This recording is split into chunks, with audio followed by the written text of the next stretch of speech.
Hello, everybody. This is Marsh, and welcome to another book review. Today is a very special one because we're doing a book review for Lord of the Rings, The Fellowship of the Ring.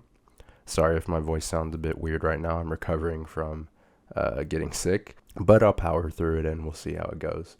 So, Lord of the Rings, The Fellowship of the Ring. This review is sort of going to be what I was expecting going in as someone who's watched the movies my entire life and loved the movies.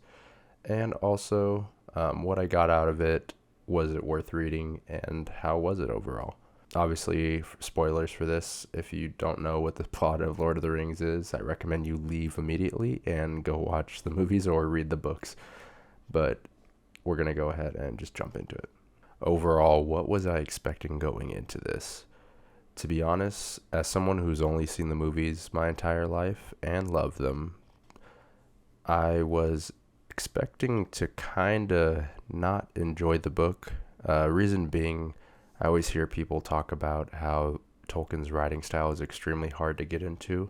And once you get used to it, you love it. But there's like a learning curve when it comes to it.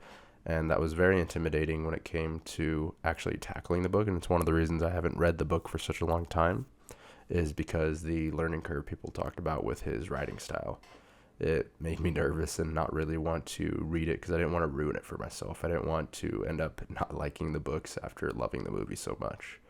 And that was really my only main expectation going in. Also to see some more content in regards to Tom Bombadil. I know he was cut from the book originally when the movie was made. And overall just see what was left out of the movies. So, did it meet my expectations? Of freaking course it did. What were you expecting? It's Lord of the freaking Rings. But overall, I was actually extremely happy because I was so worried that it would ruin it for me if I didn't like the books. I mean, obviously, I could still watch the movies, but it would just be extremely disappointing to not enjoy it. But I definitely don't need to worry about that anymore. And I only read The Fellowship so far. I'm going to get into the other two books eventually, and I'll do a video about those as well. For The Fellowship, at least, there's a few things I found interesting in terms of what they left out and what they decided to put in the movie. So in terms of the book itself, it starts out just talking about hobbits in general. It was like a 20-page chapter of the history of hobbits and Harfoots and Brandybucks and the Bagginses, all those things, all the history and lore that you need when it comes to hobbits. I didn't really mind it. I know a lot of people would probably hate it, and what I would probably recommend as well is if you haven't watched the movies at all and you know nothing about Lord of the Rings, you might want to skip the first chapter, or at least know going ahead of time it's going to be just an encyclopedia entry basically about hobbits and pipeweed and things like that. But I still loved it overall. It just fleshed out the world I already knew and what I already expected. It starts out, though, after that with Bilbo explaining a little bit about the ring, what's going on, preparing for his 111st birthday in the Shire, and his plans overall and how he plans to leave the Shire after his 111st birthday. So eventually his 111st birthday happens. He puts on the ring during his speech. He disappears, and then Gandalf meets him back at the house, and he's like, bro, what's up with your ring? Like, that's kind of weird, dog. I know you're going to ditch us for a while, but you got to leave that thing. That's for Frodo, dog. It's corrupting you. He uses different words in a better way, but my rendition's pretty good. But yeah, he decides to leave the ring for Frodo. And one major difference is after Frodo gets the ring, in the movies it kind of happens right away. He just like leaves the Shire immediately with Frodo, Sam, Merry, and Pippin, and they just like go off on their adventure, versus Frodo, he stays in the Shire for 30 years after getting the ring, which was surprising, but not going to complain because I actually love being in the Shire for the time we did. It was very heartwarming, and it just felt like home. Like you're, at least for me, going home and having that smell of like fresh bread going throughout the house. That's honestly what it reminded me of. It was very heartwarming. Eventually, though, Gandalf reveals to Frodo what the ring is and what he discovered about it, and he's like, we gotta get out of here, dog. I need you to leave by this date if I'm not here. And so he's not there, and then the ring race start coming around town asking for him, and so they decide to leave. He sells his house, and he pretends to move to another area of the Shire. I forgot the name of it. I apologize. I'm going to forget a lot of names, so sorry ahead of time. But he goes to the Shire, or he moves to his fake house with Sam and Pippin, and then they meet up with Merry as well. One thing that surprised me throughout this was the role of Sam initially. In this, they kind of just portray him as like the gardener kid of Old Gaffer, versus in the movies, I might have to rewatch it to recollect my memory, but in the movies, they kind of just made it seem like him and Frodo were best friends already, where they're not really friends. He's just like, Sam just kind of his worker boy in a way. He doesn't really respect him. He's always talking about his like cousins, and he's always talking about Merry and Pippin and everything, but Sam's kind of like forgotten about, and he has a strong loyalty towards Frodo for some reason, just because the man gave him like a tip while cutting his hedges. I don't know, but he's like the forgotten one. Honestly, he doesn't seem like the most important of the hobbits, which obviously we know what he does eventually. But Sam gets caught eavesdropping on Frodo and Gandalf. They go ahead, and Gandalf says, now you got to stick with him and help him on his journey and do whatever he says. And that's sort of how they form a union between the two of them. They eventually meet up with Pippin while they're moving, and then Merry again at the river. They take the river across. They see all the ring race and everything. And then this is where a few differences happen. One is, I think his name was like Mr. Maggot or something. I'll put it up here. He was not in the movie. I think the only resemblance of the movie might have been when the Ringwraith was questioning one of the hobbits and all the dogs were like cowering in fear. And I think that's probably his dogs, the ones he uses to protect his mushrooms. That was probably one of the first big changes outside of staying in the Shire as long as we did. And also, after they have dinner with him, they also have Fatty Bolger, I think his name was, who stays home to defend the Shire for the group because he's too afraid to go on an adventure. And so they leave Fatty Bolger, they go into the forest, and they meet Tom Bombadil, another huge change that was left out of the movies, which I can understand why, because he's kind of confusing. I think he's like a Maiar from like some of the lore videos I said, or he's like some type of ancient being, but basically the ring doesn't affect him at all. Frodo hands him the ring at one point, and he puts it on, and he's like, yo, that's nice. Here you go. You can have it back. He doesn't care at all, versus other men and creatures will get corrupted immediately, and it didn't even like change him invisible either. And there is a point where later in the book in the Council of Elrond, they mention Tom Bombadil, and they're like, oh, why can't we just give it the ring to him since it doesn't affect him? And basically they said that he would just forget about it because he doesn't give a fuck, and so he would just he would just drop the ring off in a river one day and never remember to grab it, and he wouldn't destroy it. So that's why they kind of don't deal with him, because he's kind of just like doing his own thing. Eventually the group, after hanging out with Tom Bombadil and also getting attacked by a weird creature, which isn't in the movie, they go to the Prancing Pony and they meet Strider, and Frodo almost gets caught putting on the ring and all that stuff, and then he causes a bunch of suspicion around him, and then the Ringwraiths show up to town. They gotta skedaddle. They go to explore the wilderness. They go to Hilltop, and then Frodo gets stabbed like in the movie, except it's a little different because when he gets stabbed in the movie right away, they like sort of push the urgency of his injury, versus this time it's like, oh, I have a splinter kind of thing, and then it doesn't really affect him until they get closer and closer to Rivendell. And also, I think you see the elf girl in the movie come to help Aragorn's girlfriend, and I forgot her name. Sorry, it's gonna happen. I just can't remember names. Liv Tyler, I think, the one who plays her. She's not there to help. There's a different elf that gives his horse over to Frodo to ride and escape the ring race. But then the river scene still happens with the horses trampling the ring race through the river to get to Rivendell.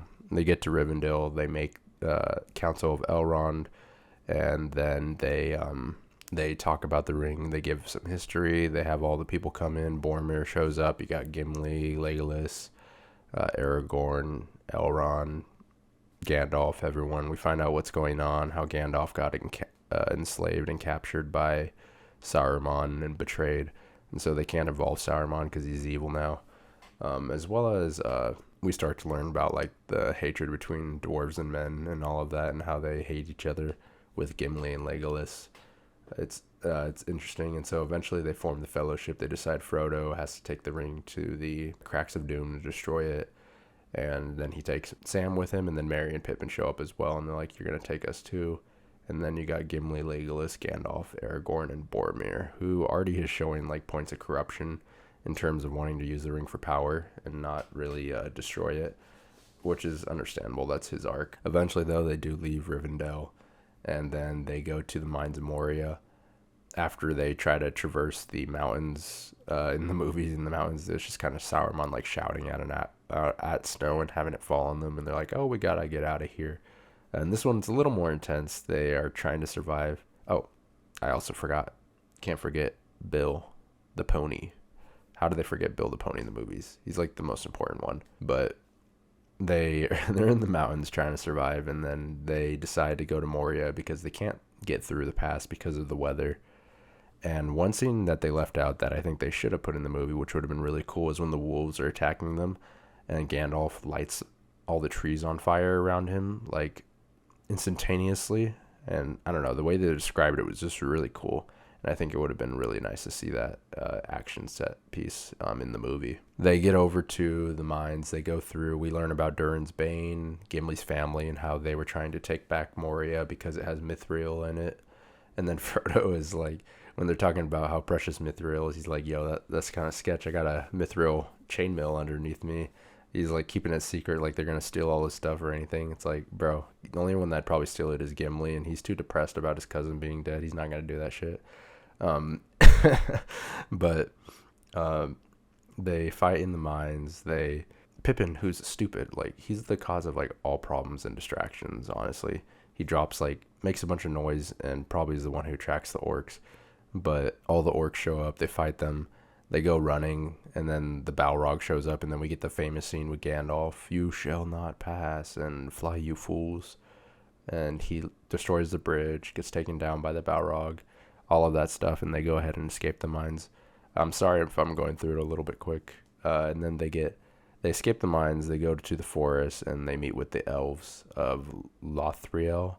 I probably pronounced that wrong. I apologize. But that's basically where they meet Galadriel. And Galadriel has one of the rings of power, but she doesn't really talk about it, and it's not really mentioned. And I guess it's not really mentioned in the movies either, that she has a ring of power. But she does her thing with Frodo, where she like yells at him for a second because she's like corrupted and wants the ring.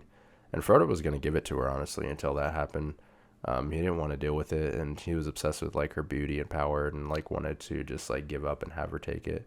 But he doesn't. They eventually leave. They get their gifts, and then we get that beautiful line from Gimli where he's flirting with Galadriel, and he's just saying, "Oh, all I wanted is a few locks of your hair so that I could entwine it in crystal, and keep it forever to know the beautiful sight that I like laid my eyes upon," and stuff like that. Gimli, a little flirt that he is. They get sent down the river though, and it's interesting. We see Gollum following them on a little like raft, which wasn't in the movie. He's a little sneaky dude. He was there the whole time. He's also in the forest with the elves, and they're like, "Oh, there's some weird creature like falling. We're trying to find it," but they didn't want to like spook everyone, so they didn't say anything. And so eventually they get attacked by orcs, and then they have to stop later down the river and make a decision. Frodo has to decide which way to go, whether they go to Boromir's town in Gondor, Minas Tirith, and use the ring for power, or they just go straight to the mountain. I think it's pretty obvious. We all know what he's going to do, but Boromir obviously is where the point of conflict comes in. He tries to take the ring from Frodo. Frodo puts it on, and then he hides from everyone, and then everyone starts to look for him. And while everyone's looking for him, Sam's like, "I know where this boy is." Sam has like a second intuition for him. I think he might be a little gay for him, just saying. He like blushes a lot whenever he's near Frodo. Sorry if that offends you. It's just a joke. When I showed my friends the movie last year, they've never seen it before, and they kept saying Frodo and Sam were gay for each other. And you kind of see the hints about it now, but obviously they can't outright say it at the time this book was written, because that's not really a thing. But Sam goes with Frodo. They escape, and this is where it's like a big difference in the ending of the movie to the book. Because in the ending of the movie, they have the fight. Boromir dies, protecting Merry and Pippin. I'm assuming that's going to happen in book 2. But obviously, I don't know yet because I haven't read it. But I don't think they're going to leave Boromir alive. I just don't see how they can do that. They have the fight, though, and Sam and all of them go. Sam and Frodo go, and that's where it ends off on. Overall, though, honestly, I really enjoyed it. It was just so great to finally dive into the books after never reading them my whole life and only watching the movies, but loving the movies. It just basically fleshed out everything I already knew. I used to look up lore videos on YouTube about it, and learn more about like the history of it all, but I was too afraid to actually read the books and be worried that the experience would be ruined for me, which is obviously foolish because everyone loves the books whenever they read them. So it was good to finally confirm that I do enjoy it, and I can't wait to go on to the next few books. I would definitely recommend, if you haven't read either and you're not familiar with fantasy, you might want to watch the movies first. I feel like they're a little bit more accessible. If you're used to like fantasy writing styles and you read like The Wheel of Time and things like that, then go ahead and pick up the books. You shouldn't have an issue with reading. But if you're not a big reader, I would say probably watch the movies first. I know a lot of people would probably be pissed off, but maybe that opinion will change when I finish book 2 and 3.